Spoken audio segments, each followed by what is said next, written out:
গোপালগঞ্জে স্বল্প সুদে ঋণ দেওয়ার প্রলোভন দেখিয়ে শত শত মানুষের টাকা আত্মসাতের অভিযোগ উঠেছে একটি সমবায় সমিতির বিরুদ্ধে। সঞ্চয় জমা নেয়ার পর ঋণ না দিয়ে লাপাত্তা প্রতারক চক্রটি গ্রামে রেখে যায়নি নিজেদের কোনো চিহ্ন। এতে চরম বিপাকে পড়েছেন ভুক্তভোগীরা, চান প্রশাসনের কঠোর হস্তক্ষেপ। নুডলস খান নাই তো নুডলসই খান নাই।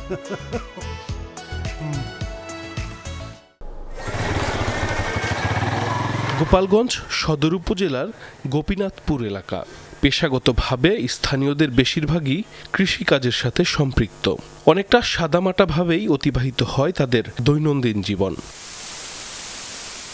গ্রামীণ এসব মানুষের সরলতার সুযোগে তাদের বোকা বানিয়ে প্রায় 7 কোটি টাকা হাতিয়ে নেয়ার অভিযোগ উঠেছে চিফ সঞ্চয় ও ঋণদান সমবায় সমিতি নামের একটি প্রতিষ্ঠানের বিরুদ্ধে।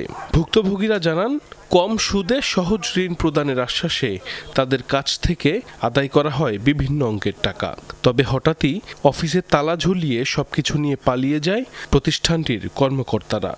আমার নিজের 40,000 টাকা নিছে, নিয়ে বলছে যে তোমার 3 লাখ টাকা দেবো 3 বছরের মেয়াদে সীমিত লাভের জন্য। 4 লাখ লিখ 5 লাখ লিখ 3 বছরে সুদ দেওয়া লাগবে। আপনার 3 লাখে মাসে আসবে 10,000 টাকা কিস্তি। 40,000 টাকা জমা দিয়েছে চিফ সমিতি দিয়েছে আমার কাছে 8 তারিখ উদ্বোধন হবে, অথচ 4 তারিখে বৃহস্পতিবারের দিন ওনারা রাত্রির বেলা পলাই চলে গেছে। বলতেছে কি আপনি যদি 50,000 টাকা জমা দেন আপনারে 4 লাখ টাকা দেওয়া হবে।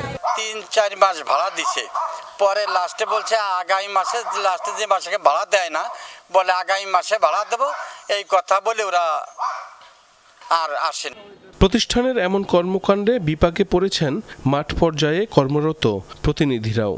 আড়াই মাসে 16,21,800 টাকা মানে নগদ কালেকশন করে আমি দিচ্ছি। দেওয়ার পরে ডিসেম্বরের 4 তারিখে বিকাল 5টার দিকে যখন আমি অফিসে আসছি তখন দেখছি নিচু পড়া যে অফিসটা আছে এটা তালাবদ্ধ করে ওরা পালাইছে সবাই। লিখিত অভিযোগ পেলে আইন অনুযায়ী ব্যবস্থা গ্রহণের আশ্বাস দিলেন উপজেলা সমবায় কর্মকর্তা।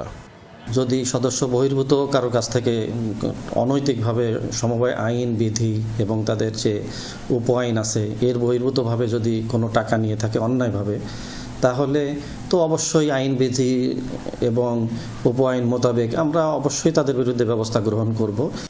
দ্রুততম সময়ে দোষীদের আইনের আওতায় নিয়ে উপযুক্ত শাস্তি নিশ্চিতের পাশাপাশি নিজেদের কষ্টার্জিত অর্থ ফেরত চান ভুক্তভোগীরা। সাইফ আহমেদ, যমুনা নিউজ।